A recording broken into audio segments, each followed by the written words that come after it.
Imagine um cenário tenso de guerra, onde as nuvens da incerteza pairam sobre um reino prestes a enfrentar um massacre iminente.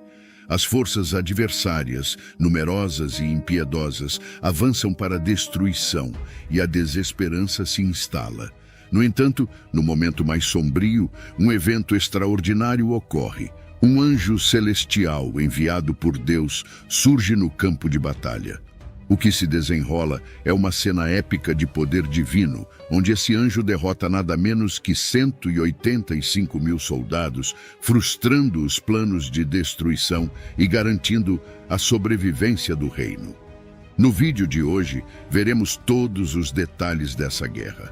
Então apertem os cintos, cliquem no botão de like, se inscrevam no canal e vamos para a história. No cenário turbulento dos reinos antigos, surge uma figura notável no reinado de Judá, o rei Ezequias. Filho de Acás, assumiu o trono com a tenra idade de 25 anos, por volta do ano 715 a.C., após a morte de seu pai. Mas mais do que uma mera sucessão dinástica, Ezequias se destacou por seu compromisso profundo com o Deus de Israel. Desde os primeiros dias de seu reinado, Ezequias revelou uma devoção inabalável ao Senhor. Sua primeira grande empreitada foi uma campanha enérgica para purificar o Templo de Jerusalém. Consciente da importância desse local sagrado, Ezequias empreendeu uma missão de remover qualquer vestígio de idolatria que havia se infiltrado nos recintos do templo. Os altares dedicados a deuses pagãos foram demolidos, e os ídolos que haviam desviado o coração do povo foram removidos. Ezequias não se contentou em apenas destruir os elementos idólatras, mas também estabeleceu uma verdadeira adoração ao Senhor. Instituiu práticas e rituais que reafirmavam a fé no Deus de Israel, restaurando a pureza espiritual do templo. Essa campanha contra a idolatria não foi uma mera formalidade, mas um reflexo do coração sincero de Ezequias. Seu zelo pelo Senhor era evidente, pois ele não hesitou em enfrentar as práticas enraizadas que haviam desviado a nação de seu propósito divino. Sua liderança não apenas moldou o culto no templo, mas também inspirou uma renovação espiritual entre o povo de Judá. Uma história curiosa diz respeito a uma serpente de bronze que foi erguida por Moisés durante o Êxodo, conforme registrado no livro de Números. Sua criação estava ligada à cura divina, onde aqueles que foram mordidos por serpentes venenosas poderiam olhar para a serpente de bronze e serem curados. No entanto, ao longo do tempo, essa serpente tornou-se um objeto de adoração, conhecido como Nestã. Em vez de ser um símbolo de confiança no poder de Deus para curar, a serpente transformou-se em um ídolo, violando os princípios fundamentais da adoração a um Deus único. Quando Ezequias empreendeu suas reformas religiosas em Judá, ele tomou a decisão corajosa de destruir a serpente de bronze.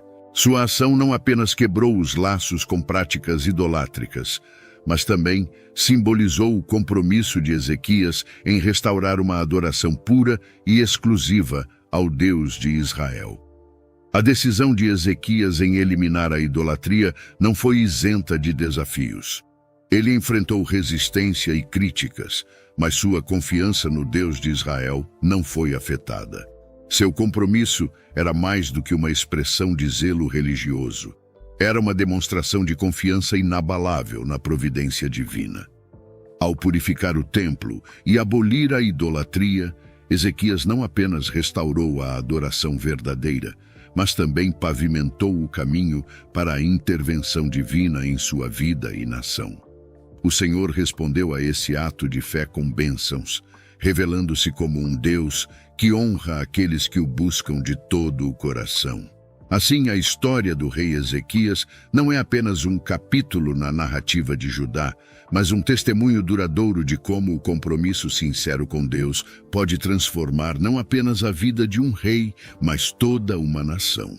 Ezequias deixou para trás um legado de fidelidade, lembrando-nos da importância de colocar Deus no centro de nossas vidas e sociedades. No entanto, o pior cenário ainda estava por vir. Em um período de turbulência política e ameaças constantes, a sombra imponente de Senaqueribe, rei assírio, pairou sobre as fronteiras de Judá. Era uma época em que as nações eram definidas pela força militar, e Senaqueribe liderava a nação assíria, considerada uma das mais poderosas do mundo naquele tempo. O exército assírio, conhecido por sua crueldade e eficácia militar, era uma ameaça iminente para os reinos circunvizinhos. Senaqueribe, em sua busca por expansão, avançou impiedosamente pelas cidades de Judá, deixando um rastro de destruição por onde passava. Contudo, seu olhar cobiçoso estava fixado na pérola da região, Jerusalém. Ezequias, o rei temente a Deus, viu-se encurralado diante da ameaça assíria. Buscando uma solução pacífica, tentou persuadir Senaqueribe a desistir de invadir Jerusalém. Num gesto desesperado, ofereceu um tributo significativo, mobilizando os tesouros do templo e do palácio em Jerusalém.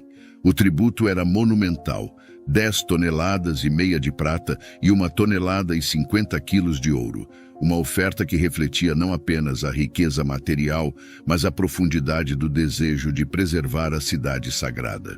Ezequias, em sua busca pela paz, estava disposto a sacrificar tesouros inestimáveis para proteger seu povo e sua capital. Contudo, a resposta de Senaqueribe revelou a arrogância típica dos conquistadores da época. Desprezando a oferta, o rei assírio desafiou abertamente tanto Ezequias quanto o Deus de Israel. Suas palavras desafiadoras ecoaram, alegando que assim como os deuses das nações conquistadas não puderam impedi-lo, o Deus de Israel também seria impotente diante de sua investida. Essa afronta não apenas exacerbou as tensões, mas solidificou a necessidade de uma intervenção divina. Ezequias, diante da rejeição de suas tentativas de paz, voltou-se para a única fonte que poderia garantir livramento: a oração e confiança no Senhor. Diante da ameaça iminente da Assíria, Ezequias enfrentou um período de intensa incerteza e dúvida. O relato bíblico destaca sua reação inicial de angústia diante do ultimato de Senaqueribe. Ele rasgou suas vestes e cobriu-se de pano de saco, símbolos tradicionais de luto e desespero na cultura judaica da época. O coração do rei Ezequias pulsava em desespero, mas sua fé permanecia inabalável. Enquanto as sombras da invasão pairavam sobre Jerusalém, Ezequias escolheu não se render ao desespero, mas sim elevar seu clamor ao Deus de Israel. Em vez de sucumbir completamente ao medo e à incerteza, Ezequias tomou medidas concretas. Ele foi ao templo do Senhor para adorar, buscando a presença de Deus em meio à adversidade. Essa atitude reflete a compreensão de Ezequias de que, mesmo em face de uma ameaça formidável, sua confiança e refúgio primários deveriam ser encontrados no Senhor. Além disso, Ezequias não hesitou em buscar orientação divina por meio do profeta Isaías. Ele enviou uma delegação ao profeta, vestida de pano de saco como sinal de humildade e súplica. É nesse cenário de angústia que o profeta Isaías, escolhido porta-voz do Altíssimo, traz uma mensagem divina ao rei. Isaías, instruído pelo Senhor, anuncia palavras de consolo e promessa de livramento. A mensagem do profeta foi como um bálsamo para o coração aflito de Ezequias. Não tenha medo das palavras que você ouviu, com as quais os serviçais do rei da Assíria blasfemaram contra mim. Eu o farei voltar pelo mesmo caminho por onde veio. Isaías transmite as palavras do Senhor, oferecendo garantias divinas de proteção e intervenção sobrenatural. O Deus de Israel não permaneceria indiferente diante das súplicas de seu servo fiel. A promessa era clara: a cidade não seria entregue nas mãos do rei da Síria. O Deus que Ezequias buscava em oração estava prestes a manifestar seu poder em resposta à confiança depositada nele. Além disso, Isaías profetizou que Senaqueribe voltaria para sua própria terra e seria derrotado pela espada em sua própria terra natal. A mensagem profética não apenas acalmou o coração do rei, mas também reforçou sua fé. Ezequias, mesmo diante da imensidão da ameaça, escolheu confiar na palavra do Senhor, proferida por meio de Isaías. Essa confiança não era apenas uma questão de estratégia militar, mas uma entrega total ao Deus que controla os destinos. No dia seguinte, o cenário era sombrio. As muralhas de Jerusalém testemunhavam a sombra crescente do exército assírio liderado por Senaqueribe. No entanto, enquanto a cidade estava prestes a enfrentar sua mais terrível provação, um capítulo celestial estava prestes a se desenrolar. Na escuridão da noite, quando o silêncio era apenas interrompido pelo murmúrio distante do acampamento assírio, uma intervenção divina estava em curso. O Senhor enviou seu anjo, uma figura celestial envolta em luz e poder, para enfrentar o exército que ameaçava seu povo escolhido. O anjo, emissário do Todo-Poderoso, pairou sobre o acampamento assírio como uma sentinela divina. Em uma única noite, um ser celestial derrotou 185.000 soldados assírios. O campo de batalha celestial estava além da compreensão humana. E a vitória não veio através de estratégias militares humanas, mas por meio do poder sobrenatural do anjo enviado pelo Deus de Israel. O milagre foi além da derrota militar. Era uma manifestação tangível do cuidado e da proteção divina. A promessa feita por meio do profeta Isaías estava sendo cumprida. O Deus de Israel não apenas ouviu as orações angustiadas de Ezequias, mas agiu com poder incomparável para livrar seu povo da ameaça assíria. Ao percorrer os campos que outrora eram palco do acampamento assírio, os habitantes de Jerusalém se depararam com uma visão assombrosa. Onde antes se erguiam as tendas do exército inimigo, agora jaziam 185.000 corpos sem vida, uma demonstração gráfica do poder divino que havia operado durante a noite. O silêncio que envolveu o campo derrotado foi interrompido pelos murmúrios de assombro e gratidão. Cada cadáver testemunhava a intervenção sobrenatural que transformou o pesadelo iminente em um milagre inegável. A fé do povo, que enfrentara uma noite de apreensão, floresceu na luz da manhã, agora iluminada pela vitória divina. Os cidadãos de Judá não apenas contemplaram os vestígios do milagre, mas sentiram-no profundamente em seus corações. A vitória sobre os assírios não foi conquistada por estratégias militares ou força humana. Era a manifestação visível do favor divino.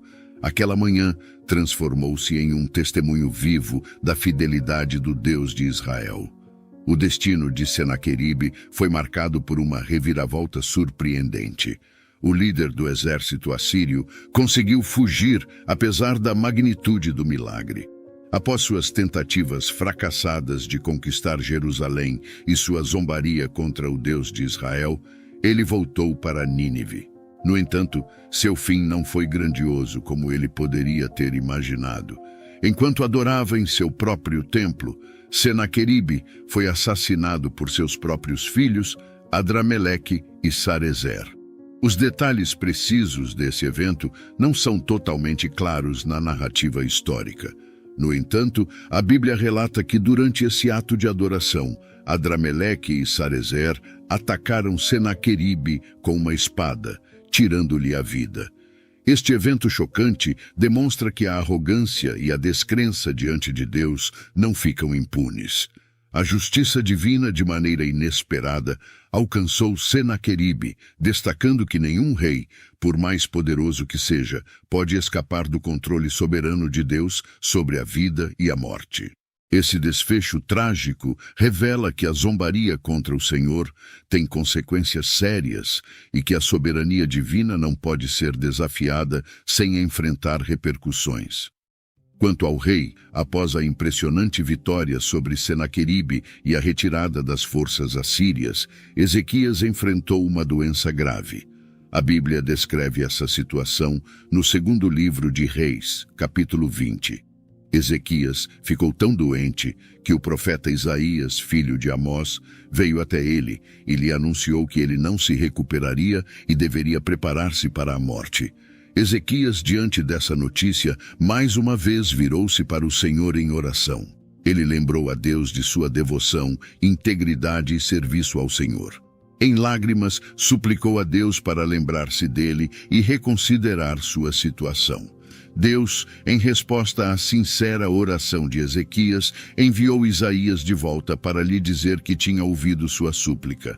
Deus decidiu curar Ezequias e acrescentou um sinal como garantia. Isaías instruiu que uma pasta de figos fosse aplicada sobre a ferida de Ezequias. Como um sinal miraculoso, a doença de Ezequias foi curada e ele recuperou sua saúde. Além disso, como uma manifestação de sua misericórdia, Deus prometeu a Ezequias mais 15 anos de vida. Essa extensão de tempo foi uma resposta direta à oração fervorosa e à devoção de Ezequias ao Senhor. Essa história destaca não apenas o poder curador de Deus, mas também sua disposição de ouvir e responder às orações de seus servos fiéis. Se você gostou desse vídeo, peço que deixe seu like, se inscreva no canal e deixe nos comentários se Deus já se manifestou em sua vida após você ter feito um pedido em oração. Abraços e fiquem com Deus.